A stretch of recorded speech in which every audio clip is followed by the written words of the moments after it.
அந்த ஃபஸ்ட் நாள் வந்து விஜய் சாரோட படம் பார்த்தது. அவர் வந்து கை கொடுத்த விட கையை அமுக்குனார் பாருங்க. அந்த கை அமுக்குறதுல 1008 அர்த்தங்கள்.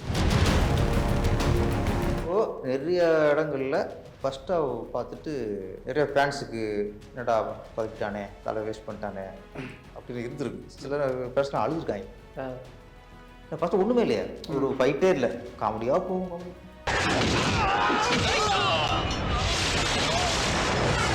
இது வந்து திருப்பாச்சிக்கு நான் இந்த மாதிரி கதையில் போய் சொல்லி நிறைய அவாய்ட் பண்ணாங்க ப்ரொடியூசர்ஸ். ஓகே, ஒரு கமர்ஷியலாக இருந்தால் சொல்லுங்கள், பெரிய ஹீரோவுக்கு கதை இருந்தால் சொல்லுங்கள். இந்த கதை சொல்லி இது நல்லா இருக்குது, இருந்தாலும் கொஞ்சம் நிற்காம கொஞ்சம் பெரிய ஹீரோவுக்கு சொல்லுங்கள். இல்லை ஃபஸ்ட்டு இதுக்கு விஜய் சார் கதை சொல்லிட்டு வச்ச டைட்டில் கிரிவலம் தான் ஃபஸ்ட் டைட்டில். அந்த டைட்டில் தான் வச்சு தான் கதை சொன்னது. தாஜ்மஹால் படத்துலேருந்து பாராஜா படத்துலேருந்து பாட்டு போச்சு. திருப்பாச்சி அருவாலை தூக்கிக்கிட்டு வாடா ஆஹா புடிய அந்த அருவாலை போயிட்டு அங்கே போட்டு காட்டினா ஃபுல்லாக கேட்டார். அவர் எப்பவுமே விவசாயம் அதிகம் காட்டிக்க மாட்டார்.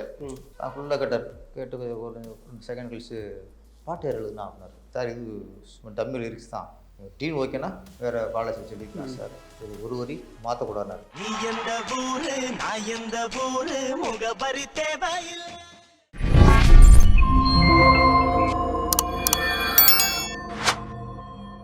ஹாய், நான் விஜய் பரத். அண்ட் தமிழ் திரைப்படம் இன்னைக்கு வந்து ஒரு மாசான இடத்த அடைஞ்சிருக்கு அப்படின்னா அது கடந்து வந்த பாதை அப்படிங்கிறது தான் ரொம்ப முக்கியமான ஒரு விஷயம்.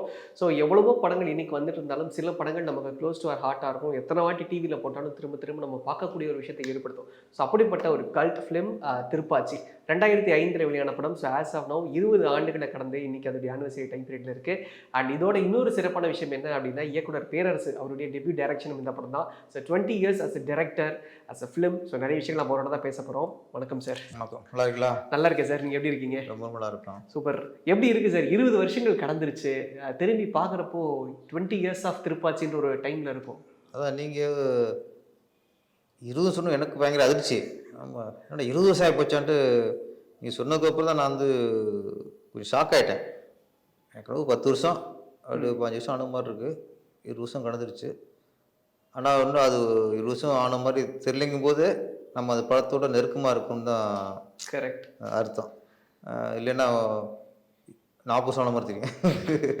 இப்போ என்னென்னா மக்கள் இன்னும் செலிப்ரேட் பண்ணுறாங்க சார். ஒரு சில படங்கள் விஜய் சாருடைய கரியரில் வந்து கில்லி, திருப்பாச்சி, சிவகாசி இந்த மாதிரியான படங்கள் வந்து என்றைக்குமே டிவியில் போட்டாலும் சரி, தேட்டரில் ரீலீஸ் பண்ணாலும் சரி, அந்த ஒரு விஷயத்தை ஏற்படுத்தும். ஏன்னா இப்போ உதாரணத்துக்கு இப்போ கில்லி கரண்ட்டில் இருக்க தமிழ் படங்கள் ஈக்குவலான வசூலை வந்து பார்த்துச்சு.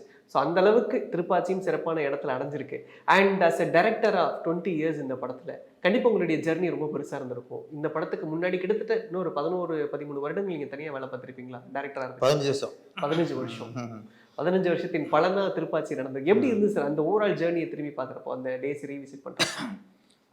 நம்ம திருப்பாச்சி இப்போ 20 வருஷம் கழிச்சும் சொன்ன மாதிரி இன்னும் மக்கள் அந்த படத்தை விரும்புகிறாங்க. இன்றைக்கி டிவியில் போட்டால் ஃபுல் படத்தையும் பார்க்குறாங்க அப்படிங்கிறது நம்ம உழைப்புக்கேற்ற ஒர்த்து. ஆமாம், எப்பவுமே படம் ஒரு லாங் லைஃப்பாக பேச போகிற படம் தான் சரியான வெற்றி அப்படிங்கிறது. சில படம் சீசன் வெட்டியாக இருக்கும், அந்த நேரத்துக்கு பெரிய கலெக்ஷன் ஆகும், அந்த நேரத்துக்கு பெருசாக பேசப்படும்.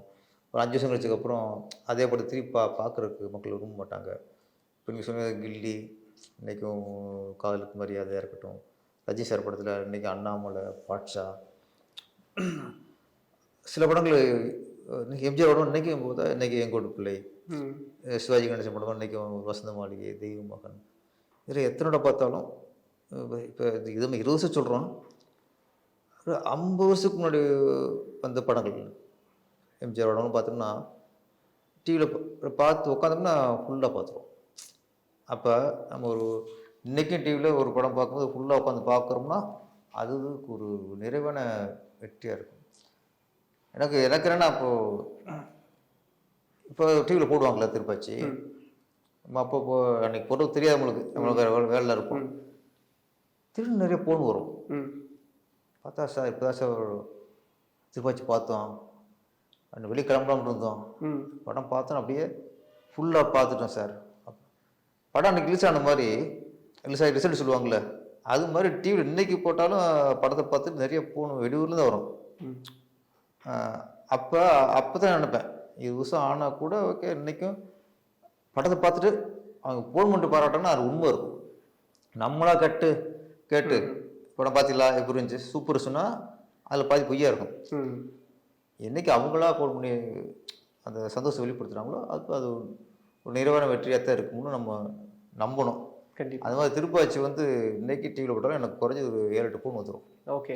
வந்து திருப்பி அந்த நீங்கள் சொல்லுவீங்களே அது மாதிரி அந்த சந்தோஷம் வெளிப்படுத்துவாங்க. 20 வருஷத்துக்கு முன்னாடி வந்த படத்தோட சீனை இன்னைக்கு அதை அலசி சொல்லுவாங்க, சார் அந்த சீன் அப்படி வச்சு என்னடா அது பழைய படம், நான் இன்னைக்கு பார்த்த மாதிரியே அவங்க அதை அந்த விமர்சனம் பண்ணுறாங்கும் போது அது ஒரு சந்தோஷம்தான். Nice nice nice. சரி, இதெல்லாம் ஒரு பக்கம் இருந்தாலும் ஃபஸ்ட்டு படம் ரிலீஸ் அன்னைக்கு பேரரசு சார் எங்கே இருந்தார், என்ன பண்ணிட்டு இருந்தார், அந்த first day moment sir? Actually ஒன்று சொன்னால் மிகையாக தெரியும், மற்ற படங்களை முடியும். திருப்பாச்சி வந்து எனக்கு கான்ஃபிடண்ட்டாக ஷூட்டிங் போகும்போது எனக்கு நான் கான்ஃபிடண்ட்டாக இது ஹிட்டுன்னு கான்ஃபிடண்டாக இருந்துச்சு. ஓகே. எந்த டவுட்டுமே இல்லை எனக்கு. ஒன்று சொல்லுவாங்களே அந்த இளங்கன்று பயம் இருப்பாங்களே, ஆனால் ஃபஸ்ட்டு படம் ஒரு துணிச்சல் அப்படின்னா, அப்புறம் திருப்பாச்சி ஒரு ஹிட்டை கொடுத்ததுக்கப்புறம் அப்புறம் கொஞ்சம் பயப்படலாம். ஆனால் திருப்பாச்சியில் எனக்கு ஒரு துளி கூட எனக்கு வந்து இது வந்து தோற்றுரும் சரியாக வருமா அந்த டவுட்டே எனக்கு இல்லை. Full confident. திருப்பாச்சி ஷூட்டிங் போயிட்டுருக்கு. ஷூட்டிங் போயிட்டுருக்க இடத்துல தான் கில்லியோட 200ஆம் நாள் அன்னைக்கு ஒரு டிசைன் வருது பேப்பரில் பார்த்தோம். ஆமாம். அப்போது ஷூட்டிங் அப்போ அந்த பேப்பர் வச்சு நான் பார்த்துட்டேன். அப்போ விஜய் சார் வாழ்த்து சொல்கிறேன் ஷூட்டிங் இப்போ, சார் அன்றைக்கி 200ஆம் நாள் வாழ்த்துக்கள் சார் அப்படின்ட்டு. ஓகே அப்படின்னா சார் அவரு சொல்கிறார், நான் அப்போ சொன்னது நான் இந்த படம் வந்து 200 நாளும் இல்லை 100 நாளாவது போயிடணும்னார். அப்போ நான் இல்லை சார் அதை விட ஒரு நாளாவது கூட ஓடுனேன், கான்ஃபிடண்ட்டு நான் கூட ஓடுனேன். அப்போ தான் அதை விட கூட ஒரு நாளாவது ஓடுன்னு சொன்னது சொன்னார். அவ்வளோ வாசனை இல்லை, எனக்கு 100 நாள் ஒரு நாள் போதும் அப்படின்னாரு. அவர் கான்ஃபிடண்ட். அதே மாதிரி இதுவும் 200 நாள் தாண்டி ஓடிச்சு. ஃபஸ்ட் நாள் ரிலீஸ் அன்றைக்கி தேவியில் தான் ஃபஸ்ட் ஷோ பார்க்குறோம். ஓகே. மறக்க முடியாத நாள். திருப்பாச்சி ரிலீஸ் ஆன நாளுங்கிறத விட நானும் விஜய் சாரும் ஒன்றா உட்காந்து பக்கத்து வந்து படம் பார்க்குறோம். ஆமாம், அது பெரிய பாக்கியம் இல்லை. பெரிய அவர் ஒரு ஹீரோ, அவர் கூட ஒன்றா உட்காந்து படம் பார்க்குறோம். அந்த நாள் மறக்க முடியாது. சீன்ஸ் வரும்போதெல்லாம் ஆடியன்ஸ் பயங்கரமாக என்ஜாய் பண்ணுவாங்க. இவருக்கும் அந்த எப்போவுமே உங்களுக்கு நாங்கள் வந்து ஒரு படம் மட்டும் டப்பிங் பண்ணுவாங்க, அப்போ ரீடிக்கிற படம் பார்ப்போம், அப்புறம் ஃபஸ்ட் காப்பி ஹீரோ பார்ப்பாங்க. இப்போல்லாம் கூட அந்த உணர்வு தெரியாது, படம் எப்படி வந்திருக்கு, சரியாக வந்திருக்கா, குறை இருக்கா, இந்த நோக்கெல்லாம் ஹீரோவும் பார்ப்பாங்க சரியாக வருமானு. ஆனால் தியேட்டரில் பார்க்கும்போது ஆடிஷன் பார்க்கும்போது தான் அந்த நம்ம அந்த உணர்ச்சி மும்ல சந்தோஷம் வந்து உடம்பு முழுக்க ஓடும். சில புள்ளி இருப்பாங்க, புள்ள இருக்குவாங்களே பஸ்ஸில் சீட்டில் ஓடும். அப்போ திருப்பாச்சி இப்போ அவர் ஒரு ஹீரோ இருந்தாலும் அந்த ஃபேன்ஸ் செஸ்ஸில் என்ஜாய் பண்ணும்போது இவருக்கு அந்த அது உணர்வு ஒத்து போகும்ல, டக்கு என் கை பிடிச்சி இப்படிய அமுக்குவார். அவர் 7 தடவை அமைக்கிருப்பார். அது அமுக்குன்னா அவர் சந்தோஷத்தை வெளிப்படுத்துறதான். சூப்பர். ஆமாம், அது மாதிரி 2 நிமிஷம் அது மாதிரி சென்டிமெண்ட் சீனில் தங்கச்சி சென்டிமெண்ட் இருப்பேன், என்னதான் செஞ்சு புட்டோம். அதனால் படத்தோட ஆடியன்ஸ் பார்க்கும்போது எனக்கும் அது ஒரு உணவு படம் எடுக்கிறோம். ஆனால் ஆடியன்ஸ் பார்க்கும்போது நமக்கு உணவுபூர்வமாக அந்த மாதிரி இடங்கள்லாம் அவர் அழுத்துவார். ஆனால் ஒர்க் அவுட் ஆயிருக்கு. அப்போ அதை உணர முடியும். அந்த ஃபஸ்ட் நாள் வந்து விஜய் சாரோட படம் பார்த்தது, அவர் வந்து கை கொடுத்த விட கையை அமுக்குனார் வருங்க. அந்த கை அமுக்குறதுல 1008 அர்த்தங்கள் இருக்கும். ஓகே, அது சந்தோஷமான நாள் கண்டிப்பாக. ஆனால் என்னென்னா ஃபஸ்ட்டு ஒரு விஷயம் அப்படின்னா, நான் டிஸ்கஷனில் இருக்கும்போது எங்கள் அசிஸ்டண்ட்லாம் சொல்லிட்டேன், ஃபஸ்ட் நாள் ஃபஸ்ட்டு ஷோ இன்ட்ரோல் வரைக்கும் ஆடியன்ஸுக்கு திருப்தி இருக்காது, என்னை திட்டுவாங்க. ஏன்னா தங்கச்சி வந்து ஊரில் இருக்குது, ம். மாப்பிள்ளை விட்டு போயிட்டான், ஃப்ரெட்டை கொண்டு விட்டாங்க. இவர் அதுக்கடுத்து எல்லாரும் அமைதியாக இருந்து அப்புறம் திருப்பூரில் எனக்கு வேலை அடிச்சிருக்கிட்டு இங்கேருந்து கிளம்பி போவார். இதெல்லாம் பார்க்கும்போது என்னை எவன்டா கெட்டவா சொல்லிட்டு டேரக்டர் திட்டு வாங்கி சொல்லி தான் ஸ்கிரிப்ட் பண்ணேன். செகண்ட் ஹாஃப் தான் வேறு அந்த இன்டர்வல் பிளாக்ல இருந்து. ஆமாம். அப்போது நிறைய இடங்களில் ஃபஸ்ட் ஹாஃப் பார்த்துட்டு நிறைய ஃபேன்ஸுக்கு என்னடா சொதப்பிட்டானே, தலை வேஸ்ட் பண்ணிட்டானே அப்படின்னு இருந்திருக்கு. சில பேர்ஸ்லாம் அழுதுருக்காங்க. ஃபஸ்ட்டு ஒன்றுமே இல்லையா, ஒரு ஃபைட்டே இல்லை, காமெடியாக போகும். அது எதிர்பார்த்த மாதிரியே ஃபஸ்ட்டு ஷோவில் இப்போ ஃபஸ்ட் ஹாஃப் முடிஞ்சோடனே அங்கங்கே கொஞ்சம் நிறைவாக வரல. சில தேட்டரில் போடுவோம், இல்லை சார் கொஞ்சம் அவர் திருப்தியில் போல இருக்குது ஃபேன்ஸுக்கெலாம். நான் நினச்ச ரிசல்ட் அது. ஃபஸ்ட்டாக பார்த்துட்டு ஆடியன்ஸுக்கு திருப்தி இல்லை, நீங்கள் நினச்சி ஃபேன்ஸுக்கு திருப்தி இருக்காங்கிறது நான் கன்ஃபார்ம் பண்ணேன் ஏற்கனவே. அந்த செய்தி வந்து எனக்கு அதிர்ச்சியாக இருக்காது. ஓகே, நம்ம படம் சூப்பராக பாராட்டுவாங்க நினச்சிருந்து திருப்தினாத்தான் எனக்கு என்னடா இப்படி சொல்கிறாங்கன்னு எனக்கு அதிர்ச்சியாக இருக்கும். நான் என்ன திட்டுவாங்கன்னு சொல்கிறேன், எவன்டா டேரக்டர் கேட்பாங்கன்னு சொல்கிறேன். அப்போ எனக்கு அதே மாதிரி தான் வருது. சில இடத்துல கொஞ்சம் ஓகே.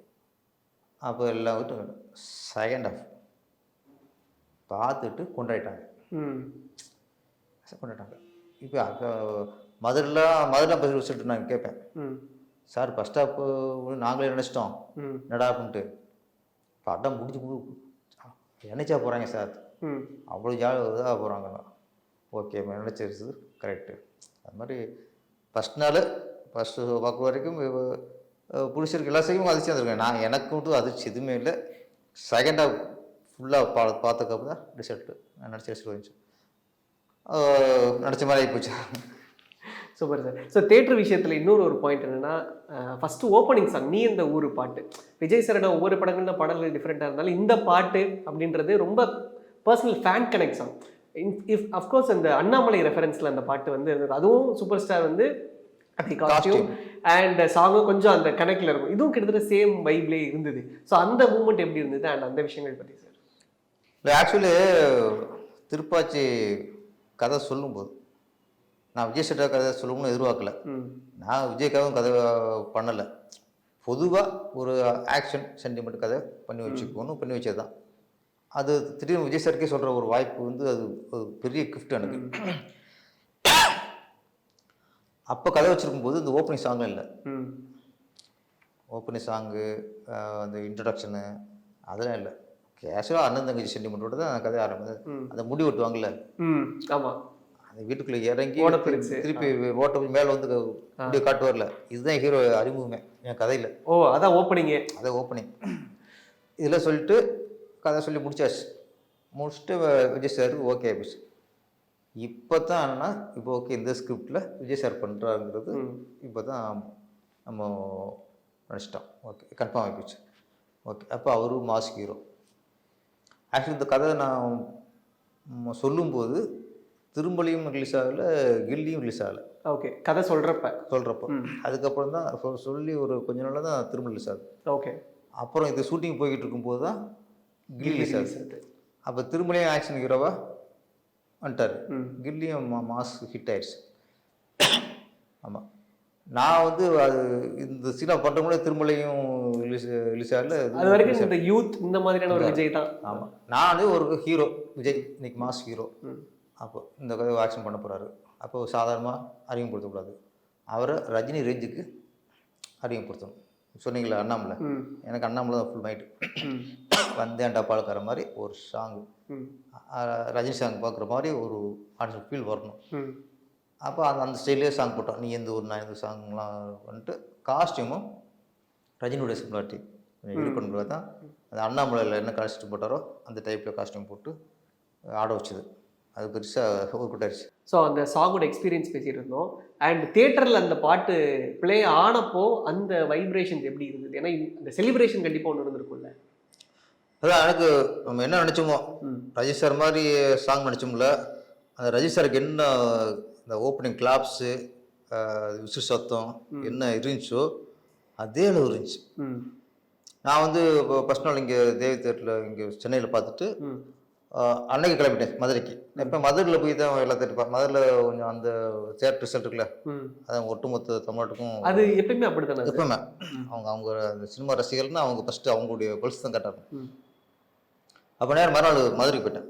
மதுரையில் போனால் ஓப்பனிங் அந்த அருவா சாணம் பேரில் அங்கேயே கிளாஸ் வச்சுட்டான். அப்புறம் அந்த வீட்டில் சாணம் வைக்கிறது, அது உள்ளே வந்து அந்த வச்சுருந்த நெத்தியில் ஊதிய பூசணுன்னு ஓல் தேர்ட் கிளாப்ஸ். ஓகே, அங்கேயும் ஓகே ரஜினி சாங் மாதிரி இன்ட்ரெஸ்ட் கிடைச்சா அதே அளவுக்கு வரவேற்பு இருக்குது அப்படின்னு அங்கேயே கன்ஃபார்ம் போயிடுச்சு. நம்ம நிறைய விஷயம் சாங்கு ஃபுல் சாங்கு முடிகிற வரைக்கும் கிளாப்ஸ் தான். அதில் ஒன்று யாரோ பெற்று இருக்க என்னை யாரோ பெற்று இருக்க ஆனாலும் நீ நானும் அண்ணன் தம்பிடா, அதெல்லாம் இவரையும் ஃபேன்ஸையும் கனெக்ட் பண்ணி தான் எழுதணும் வரிகள். அதெல்லாம் அவங்க கரெக்டாக புரிஞ்சுட்டு ரொம்ப என்ஜாய் பண்ணாங்க. Super sir. அண்ட் யூஸ்வலாக கதை கேட்குறப்ப எஸ்எஸ்சி சார் தான் கூட இருப்பாருங்களா? ஆமாம்மா, எப்பவுமே அவர் ஆரம்பத்துலேருந்து இப்போ சிற்பாஜி கேட்கும்போதும் 2 பேரும் ஒன்றா இருந்தாங்க. அப்போ ஃபுல்லாக கதை கேட்டாங்க.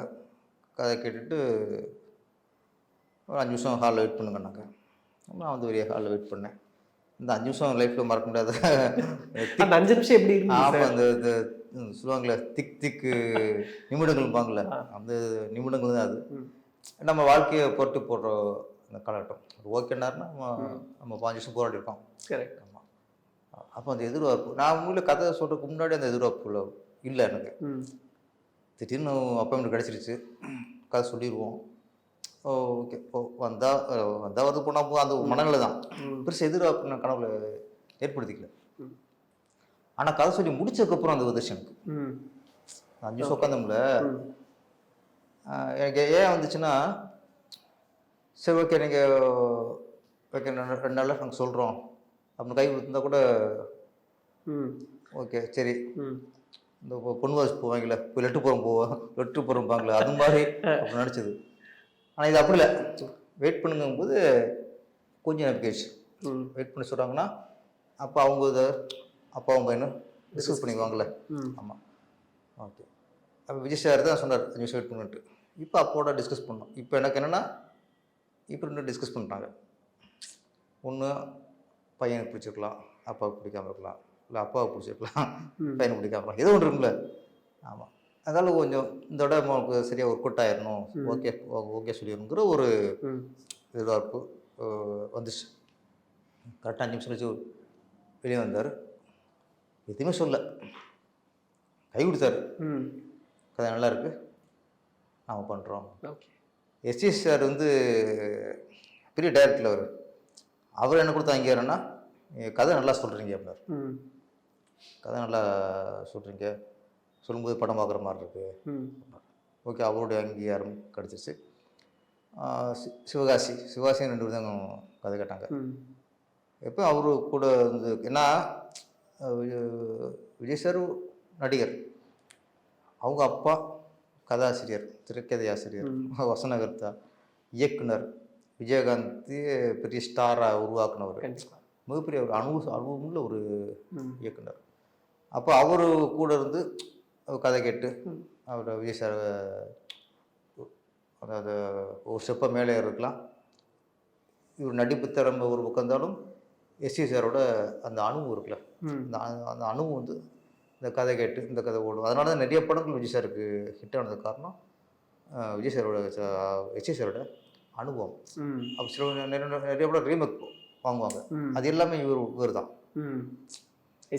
ஆமாம், தெலுங்குல பெருசாக ஓடிச்சுன்னா ஓகே இந்த படம் நம்ம பையனுக்கு ஒர்க் அவுட் ஆகும் அப்படின்னு டக்குன்னு அதை வாங்க சொல்லி படம் பண்ணுறது. அதனால் அவருடைய வளர்ச்சிக்கு மிகப்பெரிய ஒரு பக்கம் தானே அவங்க. Okay sir. ஸோ திருப்பாச்சியுடைய கதைன்ற பார்க்குறப்போ ஒரு அண்ணன் தங்கச்சிக்கு இடையிலான ஒரு விஷயம். ஸோ நான் பார்க்குறப்போ உங்களுடைய ஓன் சிஸ்டர் கற்பகம், அவங்களுடைய பேர் தான் கேரக்டர் கூட நீங்கள் வச்சுருக்கீங்க. ஸோ உங்களுடைய பாண்ட் இந்த படத்தில் பர்சனல் லைஃபான விஷயங்கள் உள்ளே வச்சுருக்கீங்களா? இல்லை, அந்த தாட்டே பர்சனல் லைஃப் தான். மெயின் தாட் என்ன, நம்ம வாழ்கிற ஊர் தான் இப்படி, தங்கச்சிங்க கஷ்டப்படுது, ஆட்டுக்கல்ல மாவு ஆட்டிட்டு அம்மிக்கல்ல மிளகா அரைச்சி கஷ்டப்பட்டுக்கிட்டு இருக்கு. இது வாக்கப்பட்டு போகிற ஊராவது, அதாவது கல்யாணம் ஆகி போகிற ஊராவது கொஞ்சம் ஓரளவு வசதியாக இருக்கணும். அது அவங்க என்னன்னா ஒரு டவுனாக எதிர்பார்த்தாப்ப ஒரு டவுனாக இருக்கணும். ம். அப்போ இங்கே ரைஸ் மில் இருக்கும், மாவு மில் இருக்கும், ஒரு டூரிங் தியேட்டர் இருக்கும், ஒரு ஜவுளி கடை இருக்கும். இந்த மாதிரி எதிர்பார்த்து தான் அவன் ஃபஸ்ட்டு மாப்பிள்ளைக்கான ஊரை தேடுவாங்க. ஆமாம். அப்புறம் மெட்ராஸ் அமைஞ்சது அடுத்த விஷயம். இது வந்து எனக்கு லைஃப்பில் நடந்த விஷயம். எங்கள் ஊர் நாட்டாசங்கோட்டை. எங்கள் ஊர் இந்த ஓரளவு வசதிதான் அவ்வளோ. இருந்தாலும் எங்கள் தங்கச்சி இருக்கு, அது வீட்டில் மாவு ஓட்டுவாங்க, இந்த மிளகா அரைக்கிறது, துணி துவைக்கிறது எல்லாமே அவங்க தான் பண்ணுவாங்க. இருந்தாலும் கடைகளாக இருக்கும், ஒரு கோயில் இருக்கும், ஒரு சின்ன ஒரு டூர் தியேட்டர் ஒன்று இருந்துச்சு, ரைஸ் மில் இருக்கும், நெல் அரைக்கிறதுக்கு. அதெல்லாம் அது கூட வசதி தான். கல்யாணம் பண்ணி கொடுத்த ஊர், நான் வந்து அசிஸ்டன்ட் டேட்டாக இருக்கேன். கல்யாணத்துக்கு அவங்க வீட்டில் வீட்டில் வந்து அவங்க மாப்பிள்ளை பார்த்து எல்லாம் கல்யாணம் முடிவு பண்ணதுக்கப்புறம் தான் இன்னைக்கு கல்யாணம் வந்துருக்கு. நம்ம அசிஸ்டன்ட் எப்படி போனால் கல்யாணம் 2 நாள் பண்ணி போகிறோம். கல்யாணம் முடிஞ்சு 2 நாள் கழிச்சு வந்துடுறேன். இப்போ மறுபடியும் போவாங்க, அதுக்கு நான் போகல. எங்கள் ஊர் நாட்டாசங்கோட்டை. கல்யாணம் கொடுத்தது கருதுப்பட்டி. சரி, கண்டனிப்பட்டி. அப்போ கல்யாணம் ஆகிட்டும் நான் மறுநாள் கிளம்பி வந்துட்டேன். இந்த அவங்க ஊருக்குலாம் போகல. ஒரு 2-3 வருஷம் கழித்து நான் ஊருக்கு போகிறேன். அது முன்னாடி அவங்க என் தங்கச்சியோட மாமனார். அது வரைக்கும் ஆனால் உங்கள் தங்கச்சி நீங்கள் பார்க்கல, கல்யாணம் பண்ணி கொடுத்ததோட சரி. அப்புறம் நான் ஊர் சுற்றுலா போகும்ல, இங்கே எங்கள் ஊருக்கு வருவாங்க. உங்கள் ஊருக்கு வருவாங்க, அவங்க ஊரில் போய் நீங்கள் பார்த்து? ஊருக்கு போனதில்ல, அங்கே எங்கள் ஊருக்கு வருவாங்க, இங்கே பார்த்துக்குவோம். ஒரு 3-4 வருஷம் கழித்து பார்த்தா என் தங்கச்சியோட மாமனார் இறந்துட்டார். அதுக்கப்புறம் ஒரு வருஷம் நான் ஊருக்கு போகும்போது எங்கள் அம்மா சொன்னாங்க, ஒரு 8 போய் வீட்டில் போய் அப்போ இந்த கேளுங்க கேட்க சொல்லுவாங்கள்ல, போய் கேட்டு வந்துரு, நீ சாவுக்கும் வரல. அப்போ தான் ஃபஸ்ட் நான் போகிறேன். எங்கள் ஊரில் வந்து பக்கத்து ஊர் தான், ஒரு 4-5-6 கிலோமீட்டர் இருக்கும். சிவகங்கை தான். ஆமாம், நாட்டாசங்கோட்டையிலேருந்து. அதில் இறங்கி உள்ளே பஸ்ஸில் இறங்கி உள்ளே நடந்து போகிறேன். எல்லாம் பிடிச்ச வீடு தான், பெட்டி குடர் இல்லைங்க, மளிகை குடர் இல்லை, வீடாக இருக்குது. என்னடான்ட்டு எனக்கு தங்கச்சி வீடே தெரியாது எனக்கு. அப்போ ஒரு அம்மாட்ட ஒரு வயசான அம்மாங்க, அவர் விசாரிக்கிறேன், கருப்பாம்பல் வீடு இருக்குது. எந்த கருப்பாம்பல்? எங்கள் அப்பா பிரச்சனை தெரியும், மணிமுடிச்சு மக கருப்பாம்பல். நீங்கள் யார் அப்படின்னா, யாருப்பா அப்படிங்கும்போது, நான் அவங்க அண்ணன். இன்னும் அண்ணங்கிற தங்கச்சி வீடு தெரியாதா அப்படின்னு. அதே ஃபஸ்ட் நம்மளுக்கு சின்ன உறுத்தல். அப்புறம் வழி காட்டினாங்க, பார்த்தோம், வீட்டுக்கு போயாச்சு. வீட்டுக்கு போனால் அப்போ தெரிஞ்சுது இந்த கிராமத்தில் எந்த வசதியுமே இல்லை. எங்கள் ஊரில் அது ரைஸ் மில் இருந்துச்சு, மாவு மில் இருந்துச்சு, ஒரு கடையில் போய் ஒரு காய் கடை இருக்கும், மளிகை கடை இருக்கும், எதுவுமே இல்லாத ஊர். சரி, வரும்போது தான் யோசிச்சேன், என்னடா அது நம்ம ஊர் கல்யாணம் கொடுக்குறோம், இதோட வசதியான ஊரில் கல்யாணம் கொடுத்துருக்கலாம், நம்ம ஊரோட இதாக போயிடுச்சு. அந்த ஒரு சின்ன ஒரு குற்ற உணர்வு. நம்ம அண்ணனாக இருந்துட்டு இது எதையுமே பார்க்கல, எல்லாம் அப்பா அம்மா பார்த்து முடிவு பண்ணது. ஒரு சின்ன ஒரு குற்ற உணர்வு இருந்துச்சு. அந்த பொறி தான் ஓகே திருப்பாச்சி கதை. தான் என் தங்கச்சி வாக்குப்பட்ட ஊர் என்ன, அதில் வசதியான ஊராக இருக்கணும், டவுனாக இருக்கணும் அப்படிங்கிறது. அது அந்த ஒரு சின்ன ஒரு ஸ்பார்க் வச்சு அதை வச்சு தான் ஒரு கதையை ரெடி பண்ணது. ஓகே. பட் எனக்கு தெரிஞ்ச வரைக்கும் அது ஒரு பேக்கப் ஸ்கிரிப்டாக தான் நீங்கள் வச்சுருக்கீங்க. இனிஷியல் ஸ்கிரிப்ட்ஸ் உங்ககிட்ட வேறு தானே இருக்குது. திருப்பாச்சின்றது மோர் லைக் அந்த பேக்கப் ஸ்கிரிப்ட். ஆமாம். இனிஷியலி என்ன மாதிரியான கதைகள் நீங்கள் வச்சுருந்தீங்க சார்? லைக் ஆக்சுவலி திருப்பாச்சிக்கு முன்னாடி எனக்கு ஆக்ஷன் கதைலாம் இல்லை. ஆக்ஷன் கதை, கமர்ஷியல் கதைலாம் இல்லை. நம்மளுடைய பேட்டர்ன் அப்போது டோட்டலாக வேறு மாதிரி இருக்கும். எப்படின்னா ஒரு யதார்த்தமாக கதை வச்சது இருக்கும். லவ் ஸ்டோரி விட லவ் ஸ்டோரி ஒரு டிஃப்ரெண்ட்டாக ஒரு தாட் வச்சுருப்பேன். ஒரு யூஷுவல் டெம்ப்ளேட்ல இல்லாமல் காதலுக்கு மாதிரி இருந்துச்சு. ஆக்சுவலி காதலுக்கு மாதிரி டைப்பில் நான் ஃபஸ்ட்டு கதை பண்ணி வச்சுருந்தேன். ஓகே. இந்த உறவுலாம் விட்டு இதில் வந்து இவங்க வேற விட்டுருக்காங்க. எனக்கு வந்து ஒரு சாதாரண ஒரு கிராமத்துலேருந்து 2 ஓடி வந்துடுவாங்க.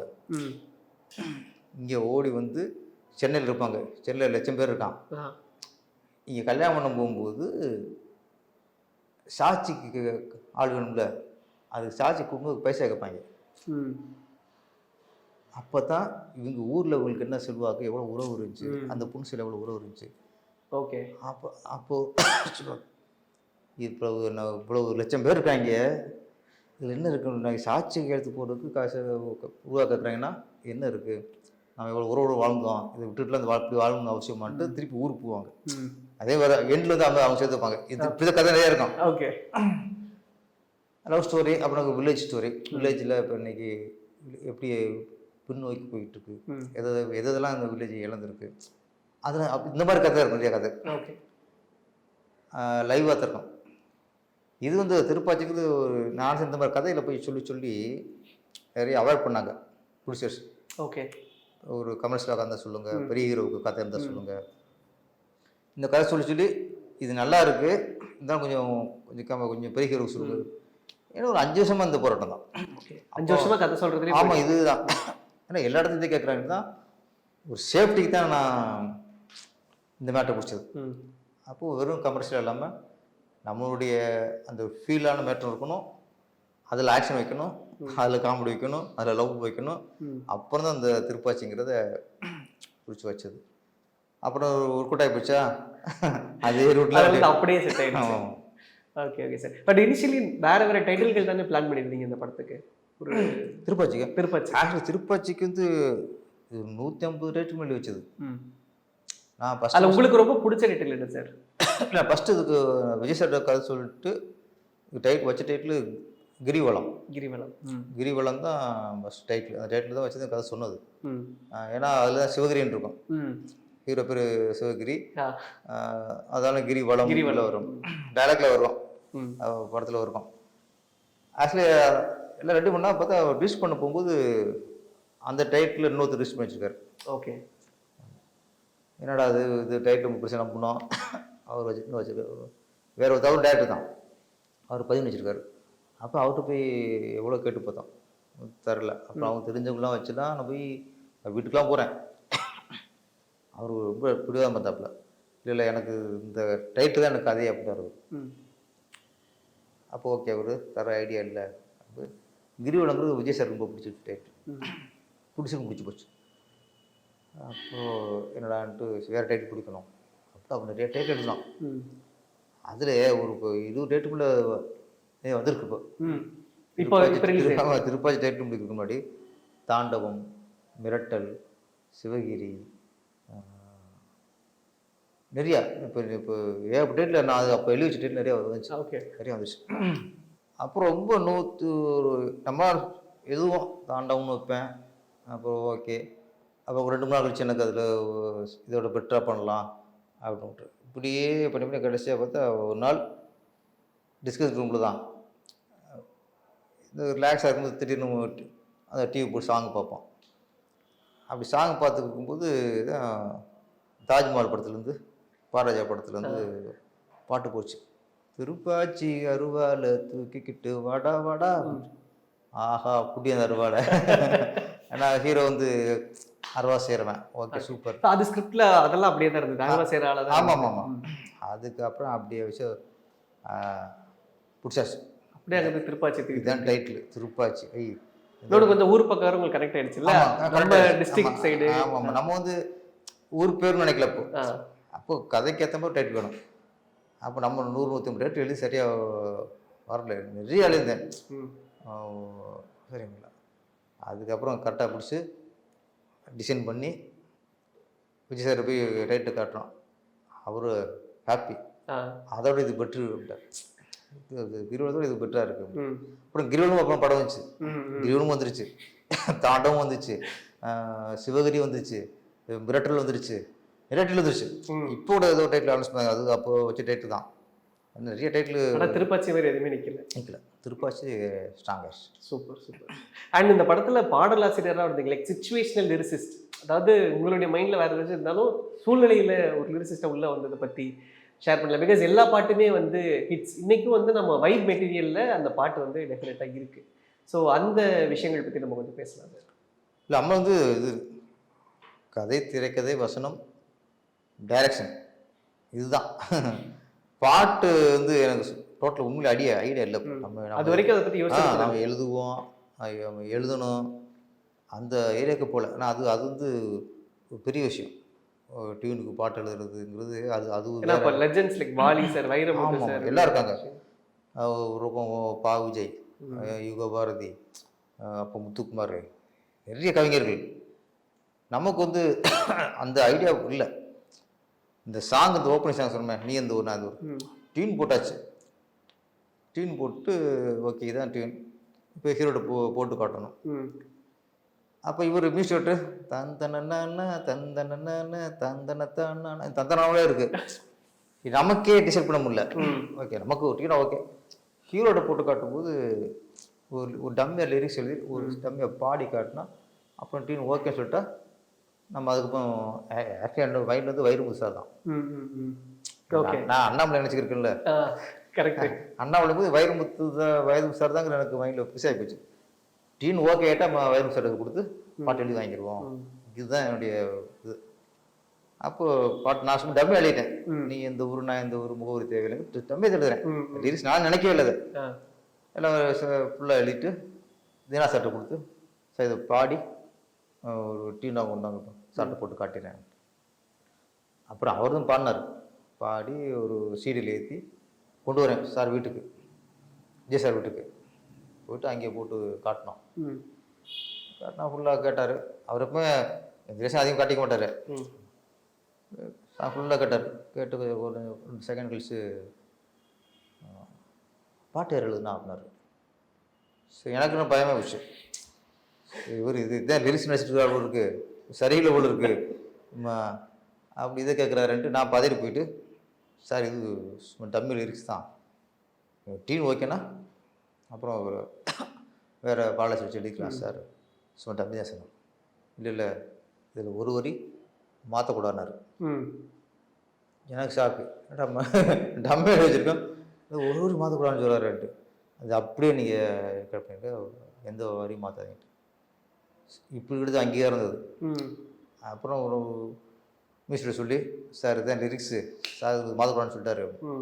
அதே மாதிரி நான் கூட்டி காட்டணும். அது சவுத்தி சார்ட்ட அவர் கேட்டார், ஓ யாரியா பாட்டு எழுதுனப்போ சார் டம்மியாக இருக்குது, இது நல்லா இருக்கியா. அவர் வந்து மாற்றலாம் சொல்ல, ஏன் இது நல்லா தானே இருக்குது அப்படின்னாரு. பிடிச்சிருக்கும், பிடிச்சி போச்சு, ஹீரோவுக்கும் பிடிச்சி போச்சு. அப்படி தான் ஃபஸ்ட்டு ஆரம்பித்தது. அதனால் கடைசி பார்த்தா அந்த கதை, திரைக்கதை, வசனம் அப்படி பாடல்களும் சேர்ந்துச்சு. அதுக்கும் விஜய் சார் தான் காரணம். Super sir. அண்ட் சாயா சிங் உடைய ஒரு கேமியோ பெர்ஃபார்மன்ஸ், அதுக்கு முன்னாடி தினா சாருடைய திருடா திருடியுடைய கல்ட் ஹிட். ஸோ அதை பார்த்து தான் அதோடைய வச்சு தான் இதுலேயும் நீங்கள் உங்களை காஸ்ட் பண்ணிங்களா அந்த ஒரு சாங் இருக்கு? இல்லை அந்த இதை மைண்ட் பண்ணலாமல் எனக்கு இந்த இது கதைக்கு தான் கும்பிட போனது சாங் வந்து அது கதையோட ஒரு சிச்சுவேஷன் சாங். ஏன்னா இவர் சென்னைக்கு வந்தால் கூட இங்கே வந்து ஒரு அதில் டைலாக் வரும், சென்னையில் இருக்கிற 3/4 பேர் கிராமத்தாங்க தான் அப்படின்னு ஒரு டைலாக் முன்னாடி வரும். அப்போ இங்கே கோயிலுக்கு போனாலும் இங்கே ஒரு பொண்ணுக்கு அருள் வருதுன்னா யார் எந்த ஊரானோ அது கொல்லங்குடி பொண்ணு. அப்போ கிராமத்தில் உள்ள பொண்ணு தான் இங்கே இருக்குது, அதுவும் இங்கே இருக்கும், அதுக்கு அருள் வருது, சாமி அருள் வருது. அப்போ அந்த ஒரு கதையை ஓட்டத்தோடு வர கேட்டது அது.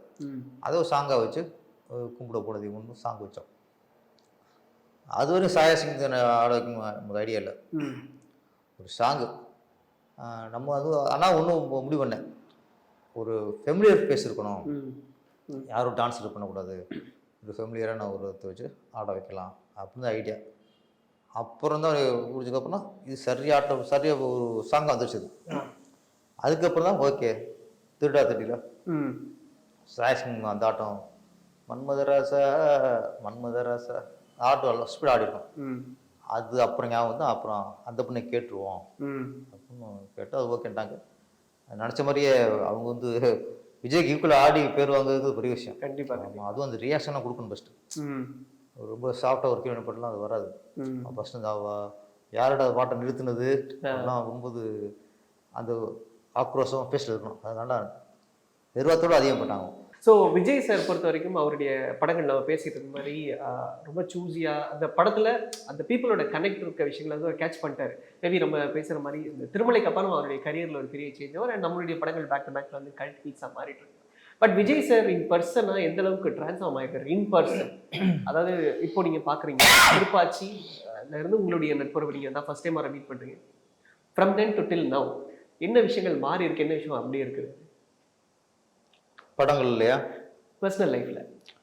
பர்சனல் லைஃப்லங்கிறது நான் வந்து ஒரு ஒரு ஒரு 5 வருஷத்துக்கு முன்னாடி ஒரு பேட்டி கேட்டாங்க. உங்களை மாதிரி தான். விஜய் சார் இவ்வளோ பழகிருக்கிய. ஆமாம். அவர் அவர் மாற்றிக்கணும்னு நினைக்கிறியே அப்படின்னு கேட்டாங்க. இது 5-6 வருஷம் இருக்கும் அது கேள்வி கேட்டு. ஓகே. இது மாற்றிக்கணும்னு நினைக்கிறியே அப்படின்னு. நான் அப்போ சொன்னேன், இது எல்லாமே கரெக்டாக தான் இருக்குது. ஒரு ஃபங்க்ஷன், ஒரு ஆடியோ ஃபங்க்ஷன் அப்படிங்கும்போது அன்றைக்கி அவ்வளோ கூட்டம் வர்றது விஜய் சார் பார்க்கத்தான், அவர் பேச்சை கேட்கத்தான் அவ்வளோ ஆர்வமாக. அவங்க இன்றைக்கி வந்து 4 மணிக்கு அசம்பிள் வராங்கன்னா அவன் காலைல இருந்து அவன் ரெடி ஆகி வந்து உள்ள இருப்பான். அது எல்லாத்துமே வந்து விஜய் சாரோட பேச்சை கேட்கத்தான். அப்போ இவர் என்ன பண்ணுறாரு, அப்போ 10 லைன் முடிச்சுடுவார். ரொம்ப சாஃப்டாக பேசுவார், அதிகம் பேச மாட்டார்.